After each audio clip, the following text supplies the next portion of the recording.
Okay. Hi, everyone. Welcome to what is going to be, and I don't want to call it an interview because she was very clear, we're going to have a conversation. And I'm introducing someone to you that I found about 2 years ago, Amara Strand, who has a very interesting website, who presents a lot of detail on subjects that are not normally talked about in much detail. I contacted her with a question myself, a personal question, about a year and a half ago, and her responses were outstanding. And so I thought this is someone you should get to know and get to hear and get to know a bit about. So I've invited her to come and talk and share some stuff with us. Hi, Amara. How are you? Hi, howdy. I'm doing great and just really excited to talk to you today. Yeah, this is going to be a really interesting thing. I think it'll be different for people. Like I say, because you touch on subjects that aren't usually talked about very often. And it's really interesting that you say that because my website came about unintentionally, and people heard just me sharing some of my personal experiences, and they said, well, you should start a blog and just share these for other people. So if they're going through these difficult things or confusing things, they might have like these little breadcrumbs they can pick up and not feel so alone or confused. And so I started this blog, but really I didn't have any idea for it. It wasn't like I'm going to start a blog and talk about, X, Y, or Z. It ended up just me sharing my experiences. And so I think that's why these things aren't talked about so much, because they're just my random, kind of my random experiences that have come up over time as people ask me questions. So that's been the interesting thing about having this blog is when you don't have an intention to talk about a topic and you just respond to what people ask you, it's kind of like a co-creation, like they created the blog as well, Well, let's get right into the discussion of this with you. What I'm going to do for everybody out there, because so you don't have to stare at my face during the whole thing now, me just nodding along. I'm going to turn off my video and we're going to put a nice image up for you. And so, Amara, are you ready? I'm ready. Here is our first topic of discussion, and that is something you wrote about in one of your early blog posts, and it was called Becoming Someone You Can Trust, or a word that you like to use is gaining agency over yourself. Exactly. So, my experience is we come into this life and we don't have any kind of user manual. And it can be really confusing. So as we're kids, we're growing up in this environment where we're absorbing all this stuff from our family, our parents, our peers, our society. And at some point, you need to become an actual adult. But how do we do that?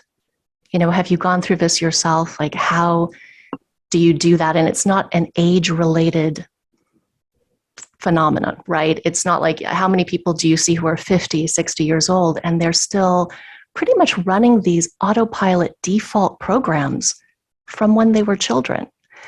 And so part of becoming someone you can trust is becoming an adult for yourself. Yeah, I think it was, as I sort of mentioned something like this a while ago, and someone made an interesting comment was, we don't want to think we're losing the child. We're keeping the sort of childlike wonder or the childlike excitement, but you're gaining a place where you don't have to look to someone else for authority for. Exactly. And that concept of authority is really important. And sometimes it can be confusing because, when we think of authority, what do we think about? Usually our parents, or there are all sorts of externalized authorities, government, maybe our religious leaders or teachers. And so how do we become our own authority internally when we're very often, all our lives, we've been looking outside of ourselves for that authority. And it's difficult to come to that part of adulthood where you're actually internally completely alone in being in charge. and accepting full responsibility for yourself and authority over yourself when all of your life you've been taught to give away that authority and externalize that authority. I think it comes obviously, like you say, at some point we stop growing. At some point we hit the age of, some it's 8, some it's 10, some it's 12, whatever. And we sort of lock into whatever we've been taught to believe, especially about ourselves. That's where we lock into. And it's more, we give away, I think we're giving away our authority continually because we haven't learned to have the belief that we have access to valuable information ourselves, that we actually can get answers and knowledge ourselves, that we still, even at the age of 60 years old, somebody else has to tell me what to do. Right. Yeah. And how do you develop that kind of trust? Because part of that is trusting yourself internally, right? Because we are taught all our lives to trust external, the doctors, the government, our religious leaders, our parents, our teachers. So how do we switch that locus? Like, I think of it as a reference point, right? If we're looking outside ourselves and always referring outside ourselves, and we haven't created a really strong, trustworthy internal point of reference, then we're really kind of off balance, because it's great to look outside of ourselves and get inspiration, get knowledge, get new ideas.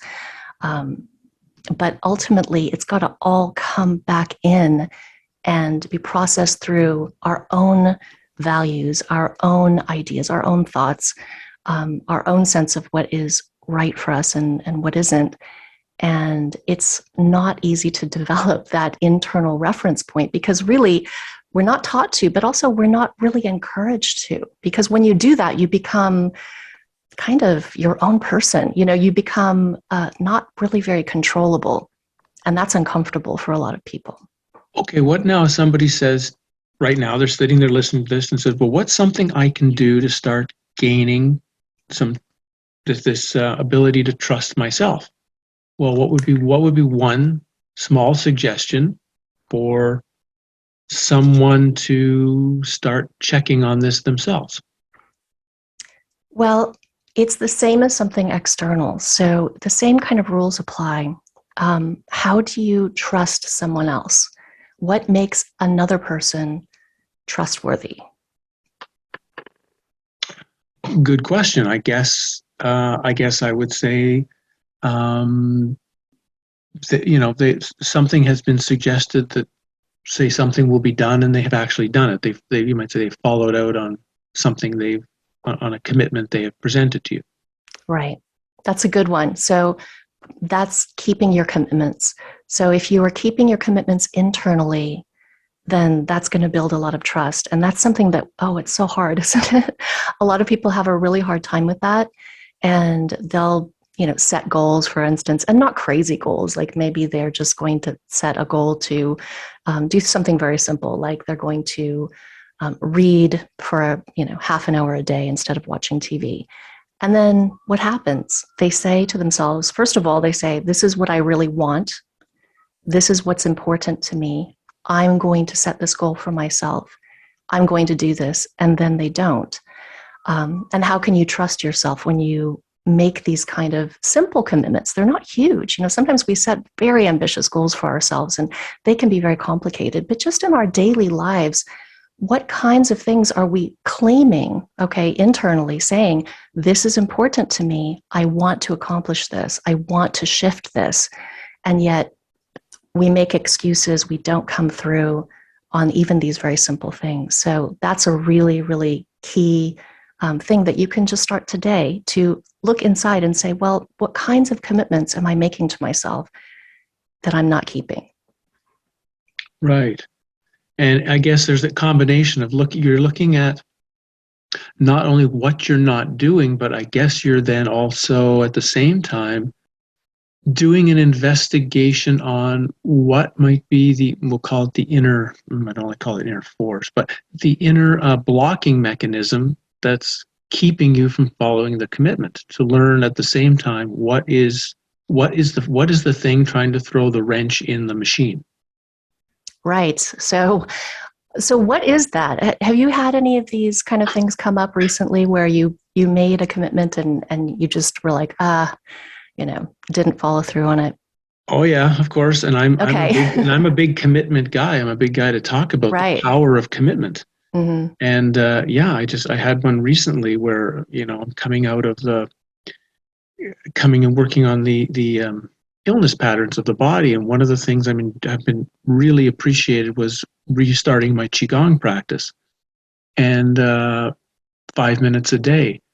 And I was doing great for about 2 or 3 weeks. All of a sudden, I hit a really difficult patch where I got really distorted, and it was hard just to get a minute a day in of it, And there's no reason for it. I mean, I was busy and I had other things going on, but it's just really interesting to see the sense of how the distraction mechanism will keep you busy long enough until you say, I don't have time for it, I've missed the time.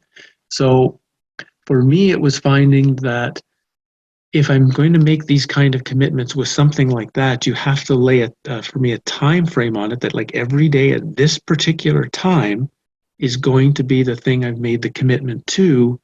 Then there's no excuse. You can't push it to later, or it's like this is the time. Right, right. So there are two things there. One is just an aside. There must be something really magical about Qigong because you've no idea how many people contact me and use that as an example of, I said I was going to do this, minimal. Like, let's say I'm going to do it 10 minutes a day. It's not like you're cutting out a whole, afternoon for this.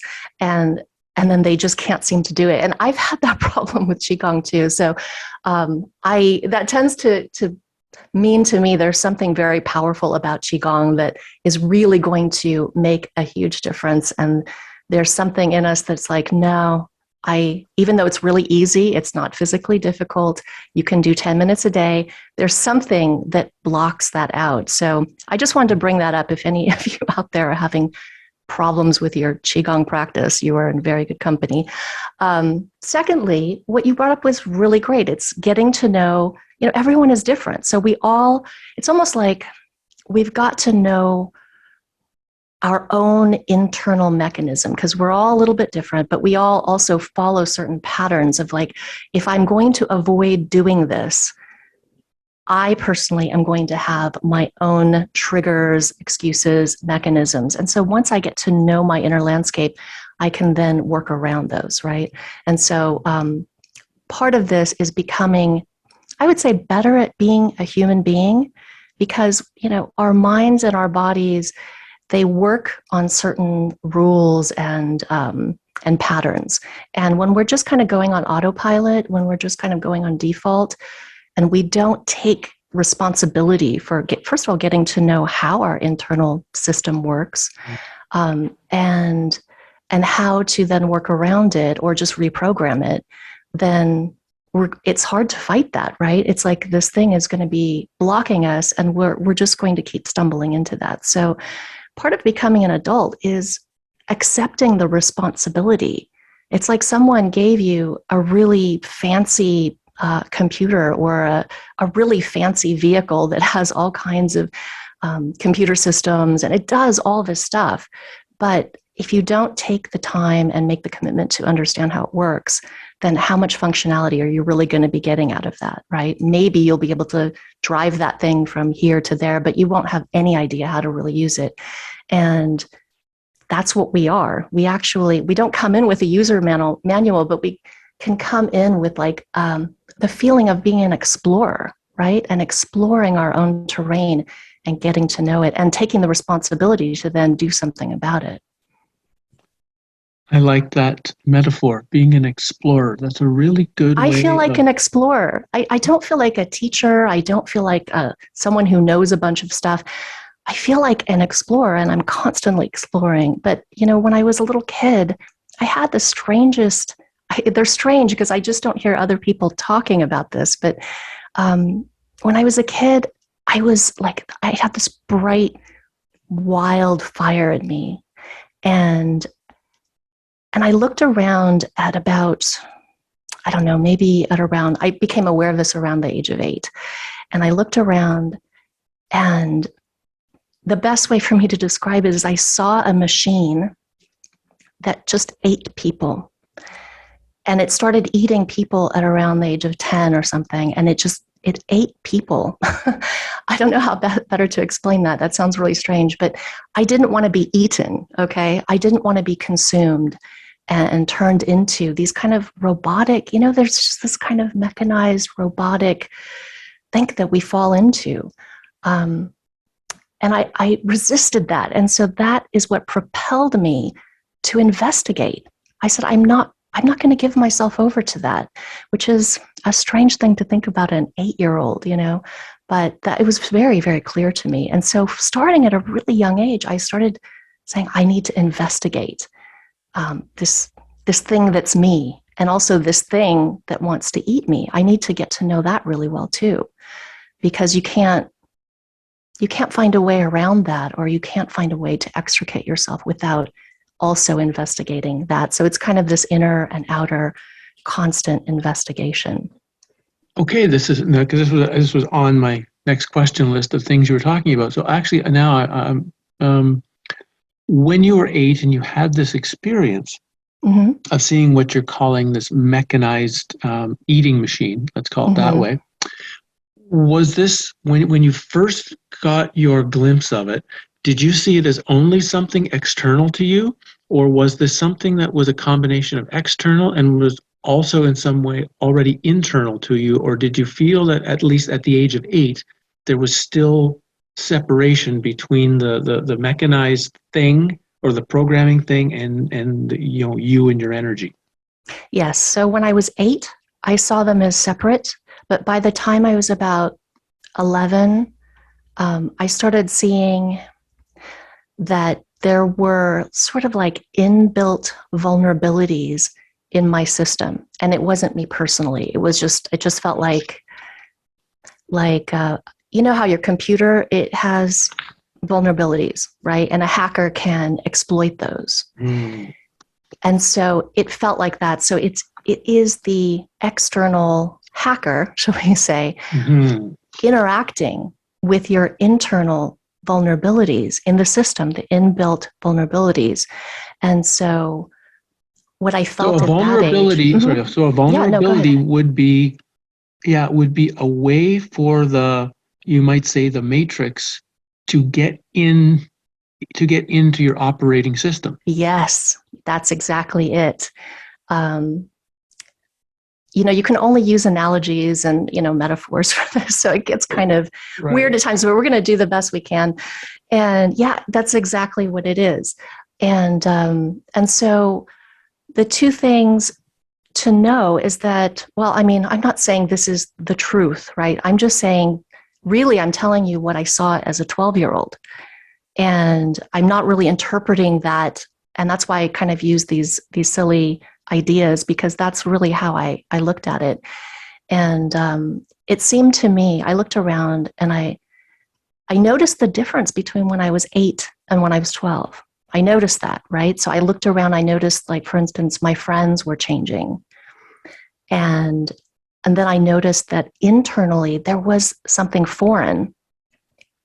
It didn't feel like me, but it felt like it could induce a kind of dream state in which I would respond in the predetermined kind of mechanized ways.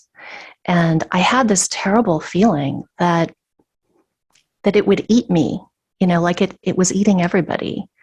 And that if you get too far into it, if you let it take you too far, you'll forget that you're being eaten or that you're even being mechanized. You'll believe the dream. And so I started devising these experiments,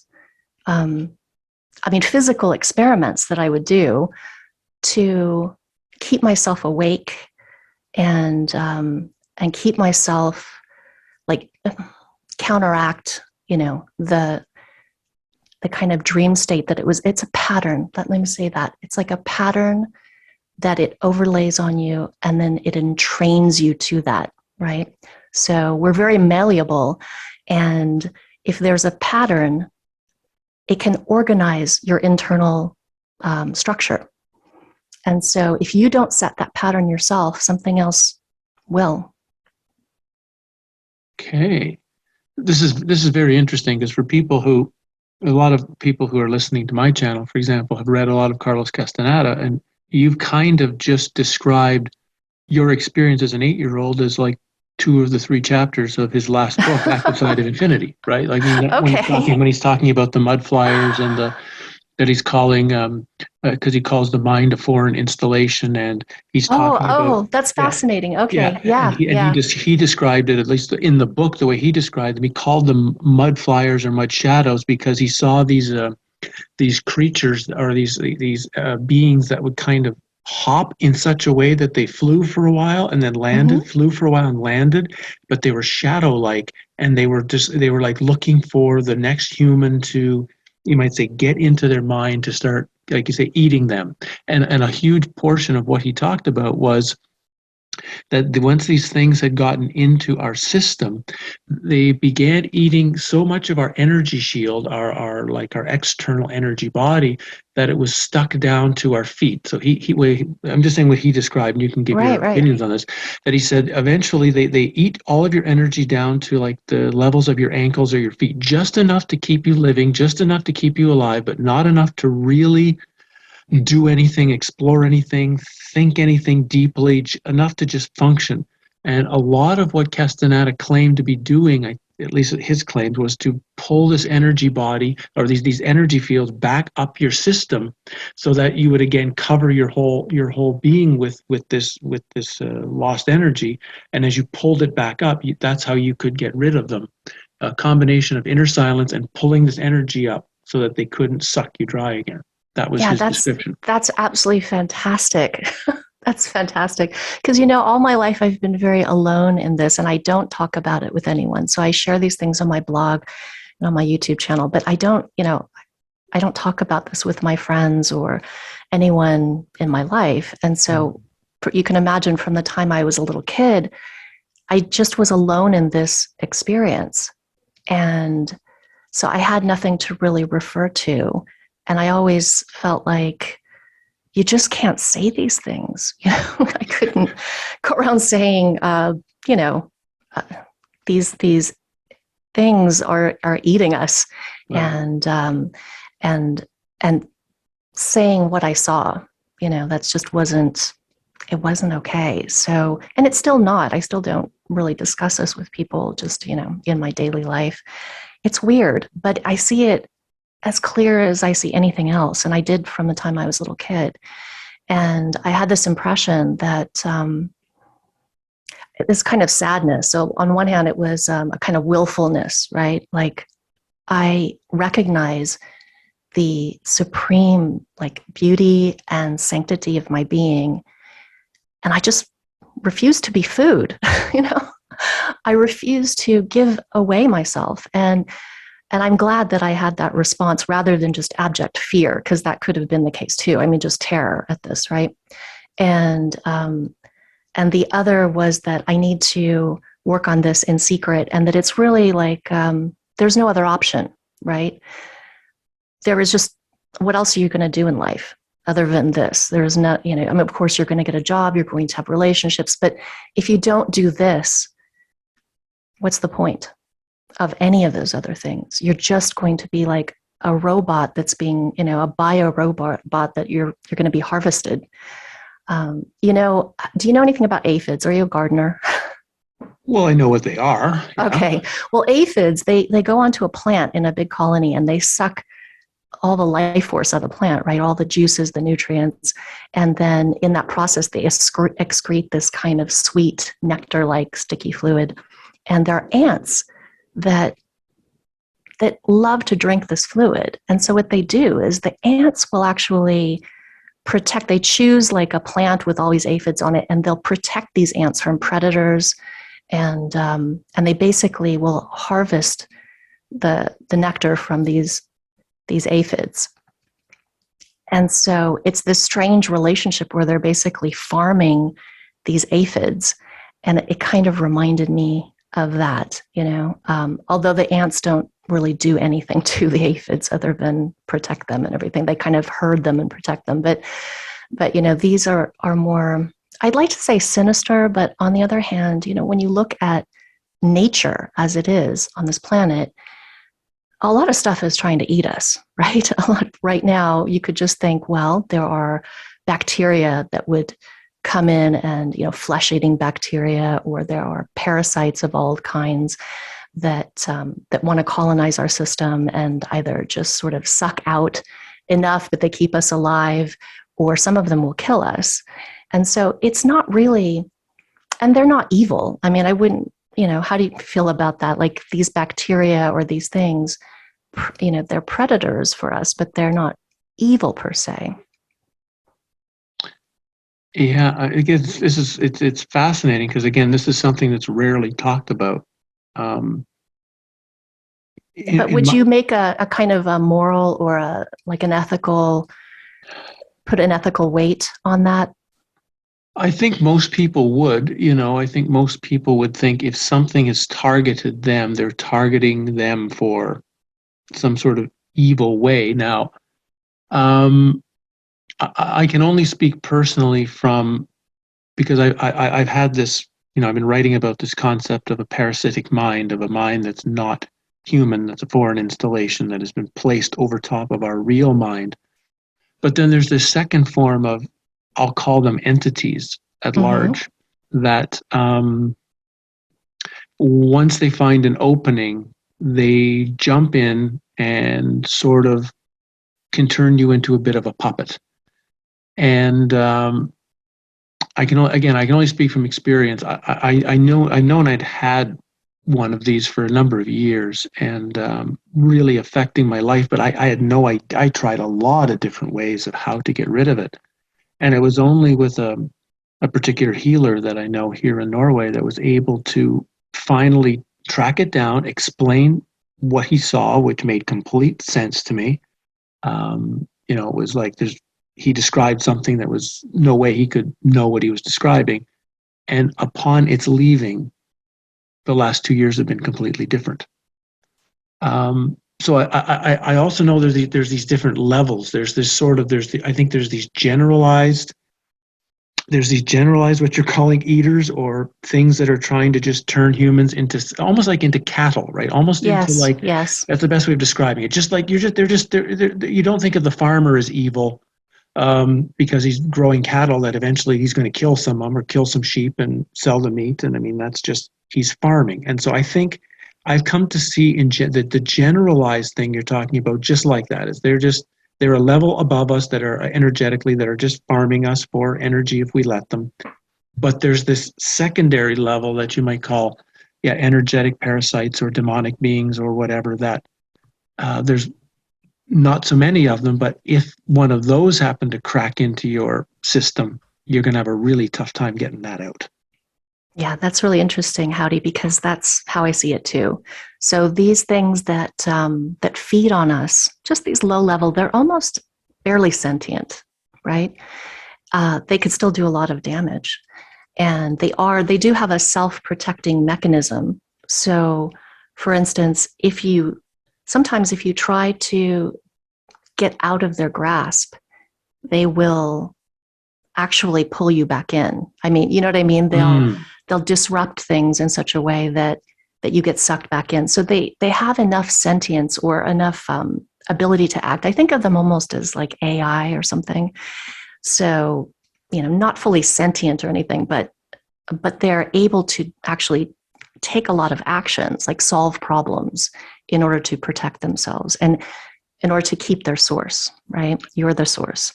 Right. And I heard someone talk about this, that in fact, there's not many of these kinds of entities we're talking about here, not the demonic parasites, but that there's only actually one. And it's it's only one, and it's copied into every single person. So it's very easy to get another person we know to trigger us. Oh, God, I love this. Because all they have to do is, it's a sense they're triggering themselves. So all they have to do is know, I need the howdy trigger here. So I just need this this other person to say or do this, and the trigger will happen, and the other thing, because it's the same thing, can read the thought projection immediately and produce the behavior back to us that will cause the trigger that our thing wanted. Right, right. So this sounds really familiar to me, and it's kind of like, well, I see these little the lower level entities as, they're not really smart, but they are very effective. And just as you say, I don't really know about the one that's copied, but that actually totally makes sense. I have the other one that's one level higher. Yeah. I've actually seen it. Like sometimes it will just possess people and it can possess anyone. Not because, you think, oh my God, can my husband be possessed temporarily? It's not like it comes in and does like a full on possession. Can my neighbor be possessed? Whatever. But it's weird. But every time it's come up, it's actually spoken to me. And it speaks through people, but it's always one. It's a single entity, and it speaks through different people. So I was surprised by that when I first encountered that. And the kind of things it would say to me is this person is mine. You can't have them. Yeah. And then it would make them do things that they wouldn't normally do if they were, fully conscious. And it only happened for like short periods of time. Like I said, it's generally speaking, they're not like really, that they don't possess people for like days and days and days at a time without break. But that's what I've seen. So I've seen the different levels too, of like the low level, which I feel like those to me are much easier to break the grasp of. You can, but that upper level thing, I don't mess with it. It's upset because I can see it, but it's also laughing at me because it says, okay, you may be free, but you can't help these other people. You can't free these other people. And that's creepy. It's very creepy to me. Yeah, I've bumped into them a couple of times in my life, and yeah, they are. Yeah, you similar. The first time I kind of really bumped into it in a situation almost similar to the way you just talked about it, like this person is mine kind of Yes. scenario. And yeah, I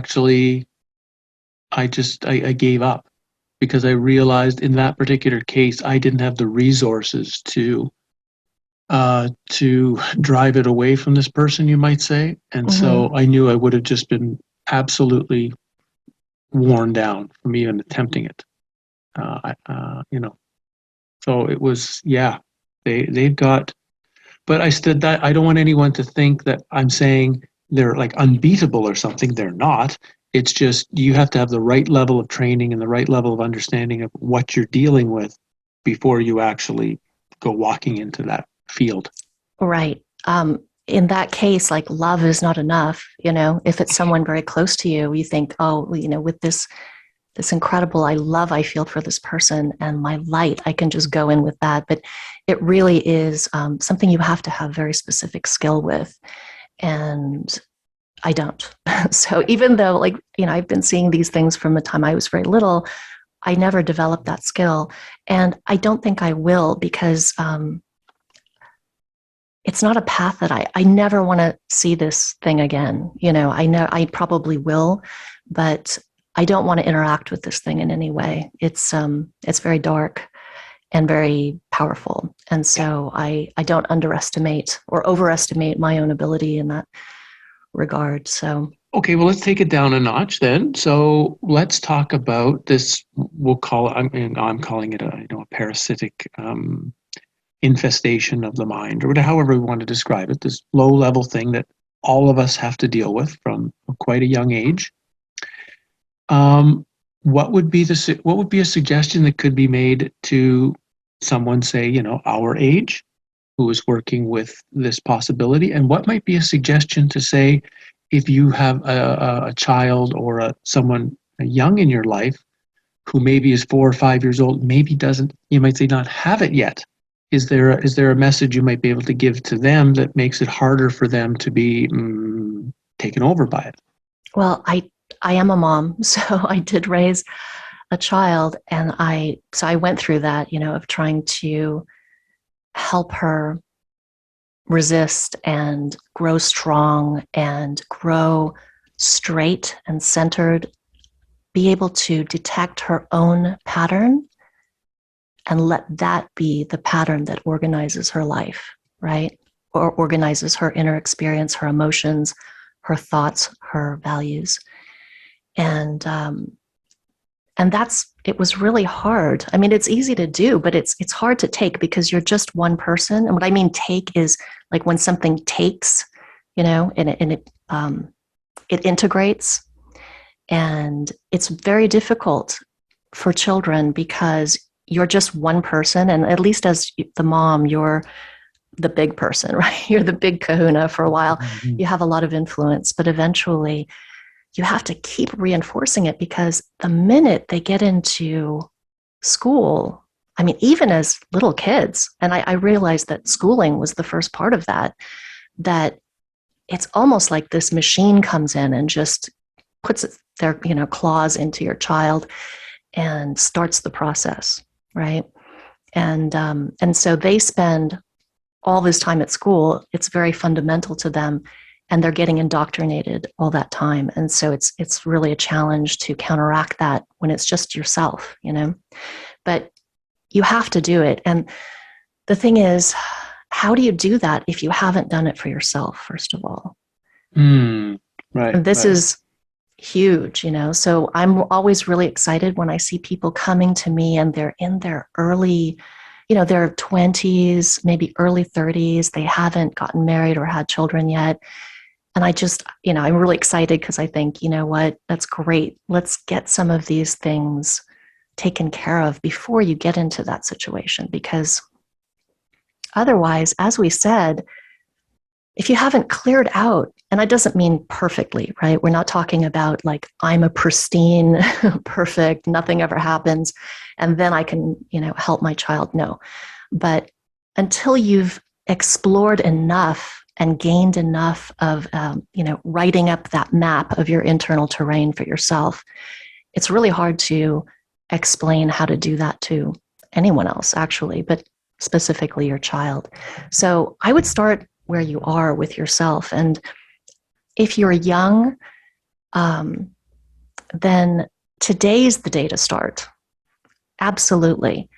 And what you can do is, first, it's really good to first start with this idea of becoming your own best friend. That's part of developing your own authority too, is actually, so there's that one part about responsibility. So we can have the talk about becoming your own authority.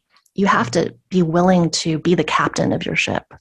The captain of the ship takes advice from others, but that person is the one who ultimately holds the responsibility to make decisions, right? Because a lot of times we offload making decisions. We let the government make it for us. We let our family make it for us.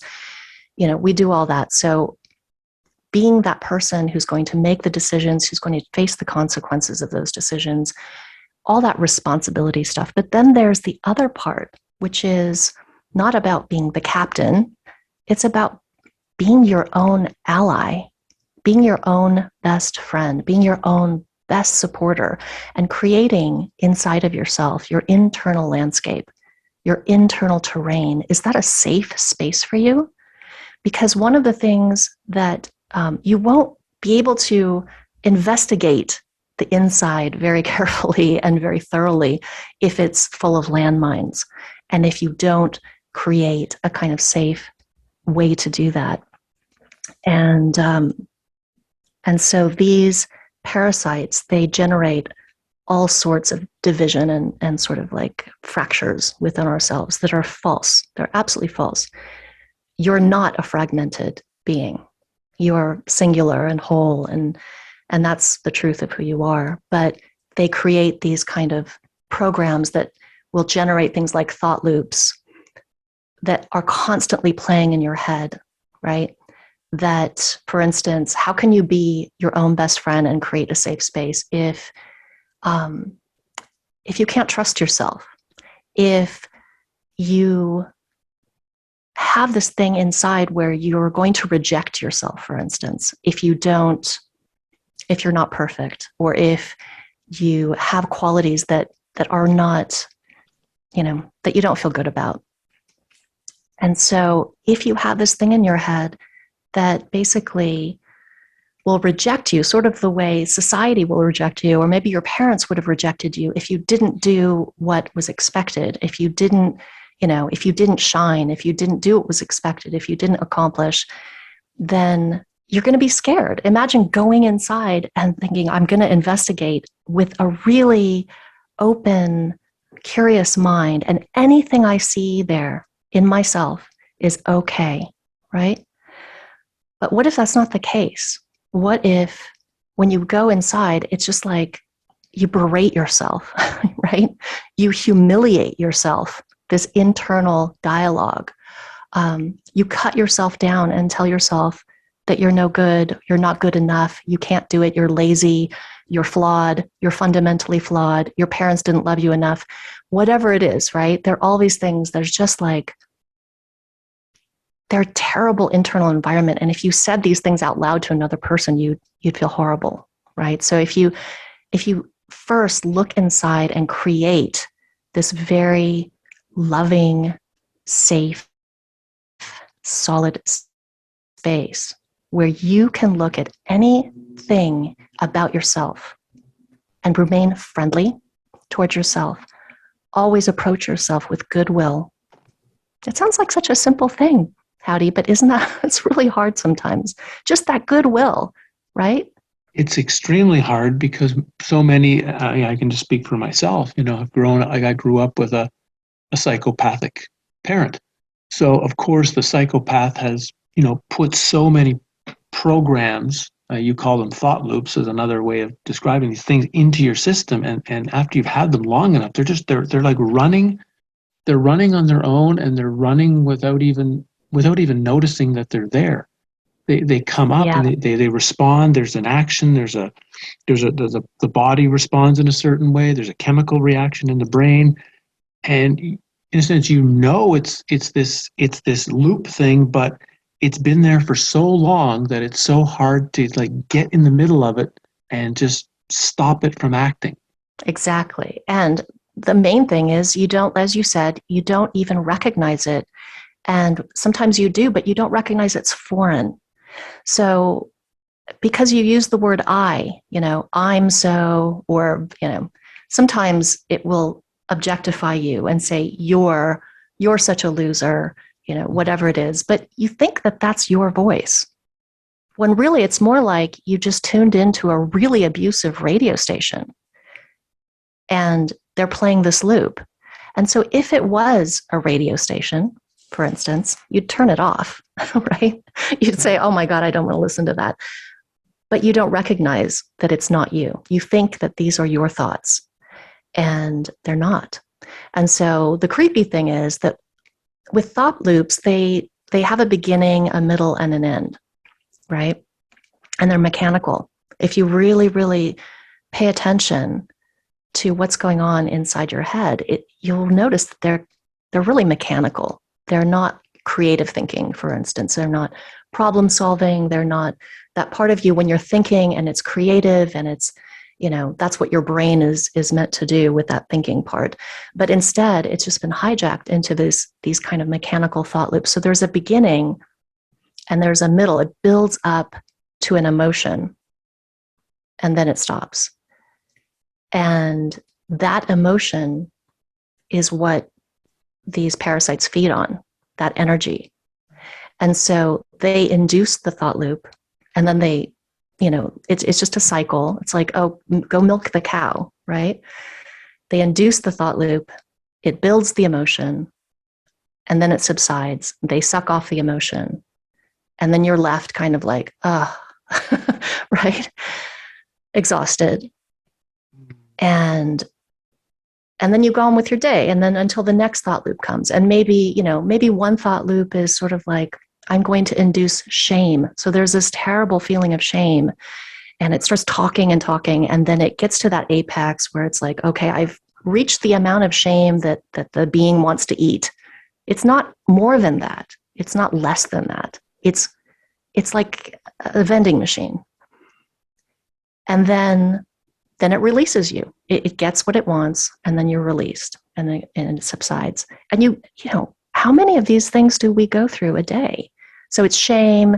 It might be, berating yourself so you feel worthless, and that produces a certain flavor of energy. It might be anger. It might be outrage, that kind of anger, outrage. It might be feelings of despair. It can also do that, because that's a very tasty kind of energy for some of these parasites. So it's important to recognize. I mean, it's really hard when I tell people just go through one day and just try to recognize all the thought loops. It's dizzying, when you realize they're almost like relentless. They're almost going all the time. And there are these ones that induce emotion the way I just described, and those are things they feed on. And then there are other ones that are just like fragments. It's like just spinning the wheels, right? So you just have these thought fragments, and they just kind of blah, blah, blah, blah. They're just going and going and going. And they don't really produce anything, but they do create friction in your system, which produces, first of all, it lessens your energy. And the second thing it produces is exhaust. So it's kind of like a car. If you're revving the engine in the driveway, you're not going anywhere. You're using energy. You're producing friction within the works, right? Which is not good. And you're producing exhaust, this waste. And that hurts your system. But then also sometimes you can take that waste, that emotional waste product, the psychological waste product, and you give it to other people, or does that make sense? You impose it on other people. And that way it ends up being kind of contagious or polluting the environment for all of us. One of the most important things I've read from Amara recently, because she sent over some of her, she has certain, what do you call them, programs, I guess you call them? Yeah, courses. Yeah, courses, yeah. And I've been reading over some of them that she, and one of the initial things that is like, and it's critical, and it moves into exactly what we've just been saying, is that if you start having toxic thoughts, which we're having, I'm certainly not perfect either. There's toxic thoughts in my head. But of course, we tend to think of my energy body, and I want to protect my energy body from like other people's negative thoughts. Okay, that's kind of logical. Obvious, right? Yeah. And we're sort of trying to do that, but we forget that, but are we protecting our energy body from our own negative thoughts? It wasn't until I read a little bit of this and was reminded. I mean, I kind of knew it, but it was not something I was really focusing on. And that was just because the energy, like you're calling this thought loop or this energy destruction thinking process, has been in my head for a while. Just because it stopped doesn't mean that the sort of negative, we'll call it charge, isn't still in the energy body itself. It still isn't. It doesn't mean it's not still lingering, and can be lingering for hours in the rest of the day. So why am I not focused on, first, okay, I wish I didn't have these thoughts, but I did.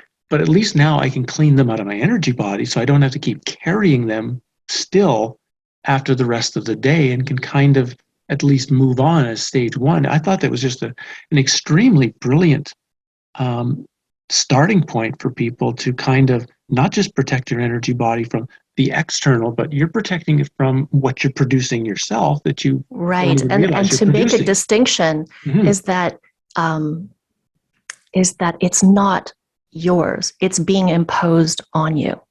And the reason I make that distinction over and over again is because we have a very different internal response to the idea that there's something faulty about us, that we're creating some faulty, terrible error,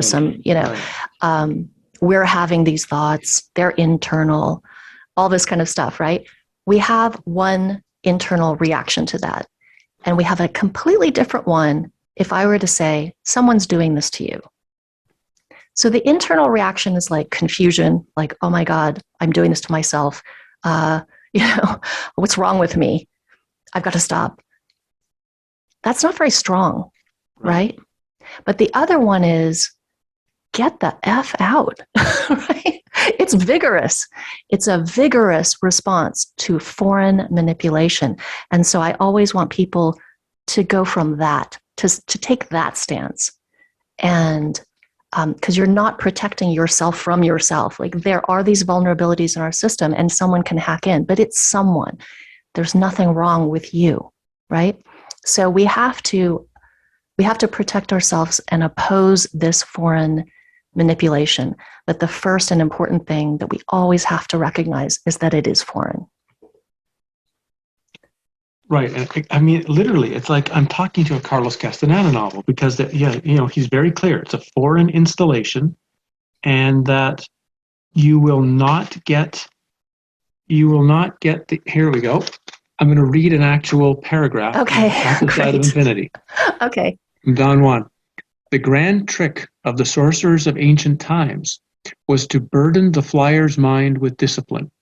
They found out that if they taxed the flyer's mind with inner silence, the foreign installation would flee, giving to any one of the practitioners involved in this maneuver the total certainty of the mind's foreign installation. The foreign installation comes back, I assure you, but not as strong, and a process begins in which the fleeing of the flyer's mind becomes routine until one day it flees permanently. A very sad day indeed. That is the day when you have to rely on your own devices, which are nearly zero. There's no one to tell you what to do. There's no mind of foreign origin to dictate the imbecilities that you've become accustomed to. That's perfect. That's perfect. And it goes back to what I said about you're alone.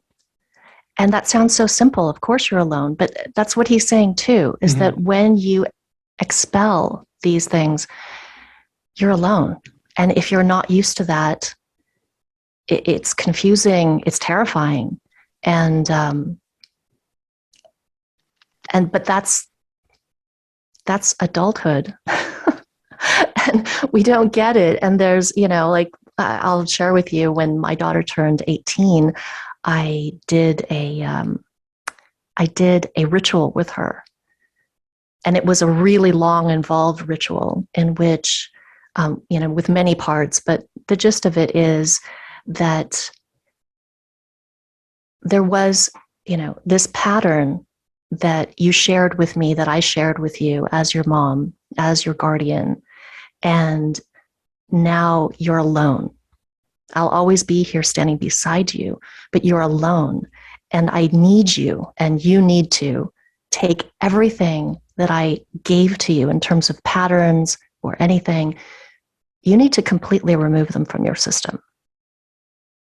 Those were provisional for your childhood because we need them, right? Because we come in and we're just these little beings. Like really, we're kind of born early or premature.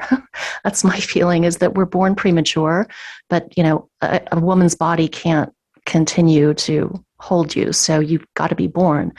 And we're very vulnerable and we're very malleable. And so, it's important to have these structures given to us and these frameworks for how we look at the world and how we view ourselves. That's important. But the one I gave her is just one, and it's mine. And I take it back now. At 18, I said, I gave this to you out of love, in good faith, hoping this would be a scaffolding that you could use to get to this point. And now I remove all of it. I dissolve all of it. I rescind all of it. And you build your own. And it was intense. That sounds like, I don't know, that might be exciting, but it was intense for both of us. It was intense for her to be alone, to accept that responsibility and to let go, let go.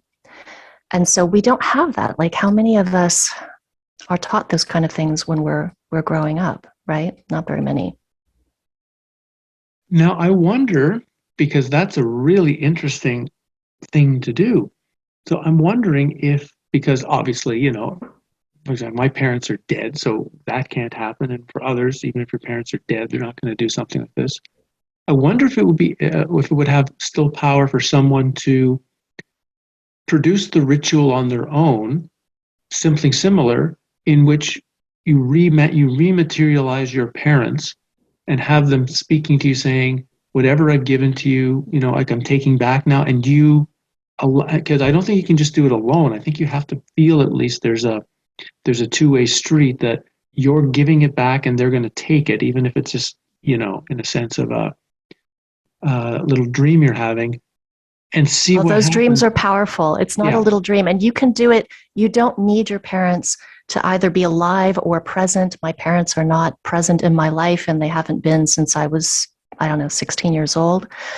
And it's not required. But as you say, it is important to be able to visualize them, even if you've never seen them before. Maybe you were adopted or something, Right. or whatever it was. Maybe you've never seen them before.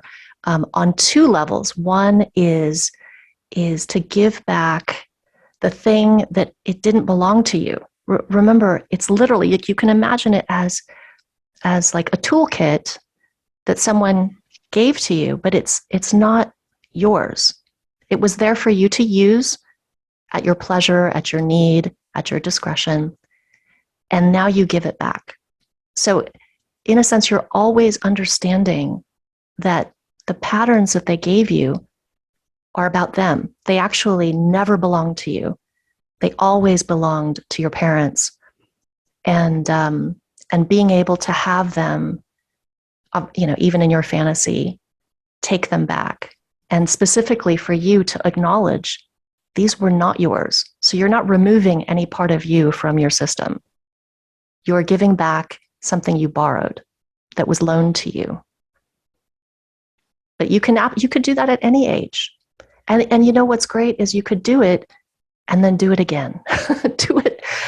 Every decade, I go through a blessing with my daughter, because, it's not a one and done. There are so many layers of these things, and they don't come up until we reach certain points in our lives. So when she was 18, she had that. And then at every decade, there's another layer that comes up, and you can't do them out of order because you're not ready to, because they're not surfacing. So they're surfacing, and you've lived long enough to know and to experience that at different ages, the same, there's a benefit from redoing certain things, and you experience them differently. You get different layers out when you do them. So I think that that you should do that, and then you should probably have a schedule in your life, at the end of certain cycles, to do it again. I think it's an actually brilliant thing to do, and I'm looking forward to when I first do this.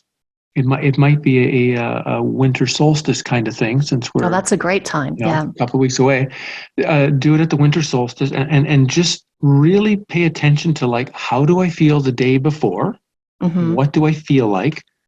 Go through the whatever I'm going to go through to create this experience, and then how do I feel the day after? Do I notice that something is, like you say, and it's a great reminder that it's not something that's yours that you're getting rid of, or something you don't like, or something exactly. about It's not a rejection. It's literally something it's not mine. It's like, somebody snuck into your house, put something in there that you didn't really want, didn't know it's there, thought it kind of, just used it anyway, but you had no interest in bringing it in. You didn't ask for it. It just showed up, and you've been using it for a while, but now it's like it's just letting it go. Yes.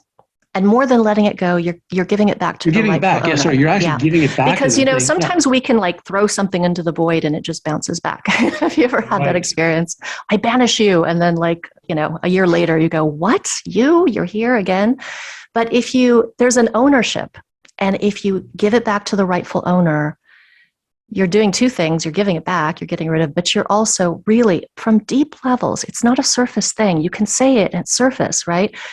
It takes a long time to integrate at deep levels that this was never yours. And so, and that's a very different feeling, because It's never yours, but now what is? Because there's another thing of like, well, what is my framework? What is my pattern? And it can be exciting to go look for that, and it can also be daunting and confusing sometimes. But you give back what's not yours, and then there's a recognition, and you Actually, may I'm get thinking, there. I'm sorry, I'm thinking Yeah. you can do this on so many levels. I mean, so, Oh okay, how yeah. much did we get from like school teachers? Oh, So everything. you could do Yes, that. You could yes. do it. Okay, we'll do something. I'm giving back what's not mine from the school teachers, giving back to them, and from this part of society, from the friends Yes, I was from with. religion, from Yeah, and religion. Think literally, about you got all to go the through. guilt Yeah, and weird and sin and like, whatever that is it's just because then the there. curiosity would be what's left. Yes. And What's that's when you actually become left an that I can say, explorer. this is mine. Hmm. Wow. Yeah. It's huge. And yet it's so simple, right? Like you can say, that's brilliant. And it is, but it's also so simple. So you know what I mean? It's not like I'm coming up with, the cure to cancer or something. It's just right there in front of us. And I've done this myself. I've done this with my child. I've done this with friends. Have you ever, I am a very powerful presence with the people close to me.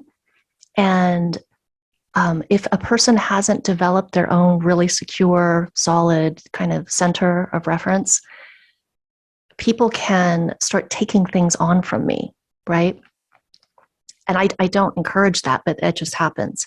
And so sometimes with people that I really love who have become, who've gotten into this kind of this stance or position with me, I will do these things where I take back, what doesn't belong to that person, and then I, encourage them to have their own space. So it can go both ways. You can do it for a person, you can do it for yourself, giving away something that you've been holding that is borrowed or imposed on you, depending on the circumstance. So there are a lot of ways that you can just use the same idea. It has a lot of potential to bring freedom, clarity, and space. I mean, what else is there when you're trying to create your internal terrain? It's freedom, clarity, and space. And these things crowd in on you, and they confuse you because you don't know that they're not yours. You don't know that you can give them back. You spend a lot of time rejecting them and kind of pushing them away, like, what the heck is that? I don't like that. How did I get that? And even going through a lot of victimhood, that doesn't help. So if you just give it back, because even when you're in that position of being angry or upset that school did this, maybe my religion did this, depending on how you did your religion as a kid. Maybe my parents did this. You're also stuck still having it. So it's great to be able to have that freedom, clarity, and space of stepping out of that. And especially the parental patterns are huge. But remember, your parents were unconscious and they gave you, like, they didn't intend to. And also, they didn't even create their own, most likely. So this is a generational, residual thing, like an heirloom that your parents accepted from their parents, and so forth and so on. And where in that line was there a person who stood up as a true adult, as a person who had clarity and authority in their lives to say, this is provisional, I'm going to take it back. It's all so much unconscious stuff. And then you're the recipient, you're, the inheritor of these things. And you can just give it back. Well, Amara, this has been, I think, a really valuable conversation, and again, of topics that are not rarely discussed in what you might call spiritual discussions. And it's very simplistic, foundational material that applies to everyone. And I think this is going to have use to everyone who listens to it. Well, it's been a lot of fun. And I think of this as like the Amara and Howdy Cafe where we can sit virtually and sort of drink our tea and have these great conversations. So I've enjoyed it, and I hope to do it again with you. Yeah, this was really great. Now I'm going to be curious to see what you have to say in the comments, what all of you are sharing with what you've heard today. And yeah, if you guys have liked what you've heard, we can do our best to ask Amara to come back and do this again in sometime in 2022. So thank you for taking time and having this talk today. Okay. Goodbye, everybody. And we are out. All right. I can That stop was it. recording. Yay. Where's